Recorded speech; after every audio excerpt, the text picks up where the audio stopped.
मी अमित पवार. मी फलटणवरून आलो आहे. हे माझे मोठे बंधुराज राहुल पवार. हे OPP पेशंट आहेत.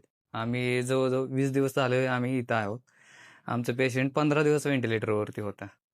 तर डॉक्टरांनी आम्हाला 72 तासाची मुदत दिली होती. पेशंट खूप क्रिटिकल आहे असं सांगितलं आम्हाला. पण डॉक्टरांचे प्रयत्न एवढे चांगले होते की त्यांनी शेवटपर्यंत प्रयत्न केले आणि आमचं पेशंट आज आमच्यात आहे.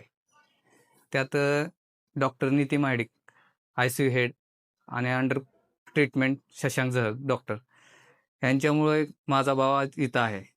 आणि ICU मधला स्टाफ एवढा सुंदर आहे की त्यांनी एवढं कोऑपरेटिव्ह आम्हाला हेल्प केली ना, बोलायच नको. त्यातले त्यात Vaishali ma'am, doctor Sunita madam वगैरे अशा सर्वांनी खूप आम्हाला मदत केली. त्यांनी पेशंटला समोर ठेवून त्याच्यावर एवढी व्यवस्थितरित्या ट्रीटमेंट केली की म्हणजे शब्द नाहीत मला त्या बोलायला. आणि आज बारामती हॉस्पिटल हे खूपच म्हणजे मला अनुभव खूप चांगला आलेला आहे. कारण की आतापर्यंत म्हणजे ऐकण्यात आलंय की हॉस्पिटल आहे, मोठं हॉस्पिटल आहे, पैसे खूप जातात ठेवतात, पण तसं काही मला वाटलेलं नाहीये. त्यामुळं मी बारामती हॉस्पिटलचा खूप ऋणी आहे.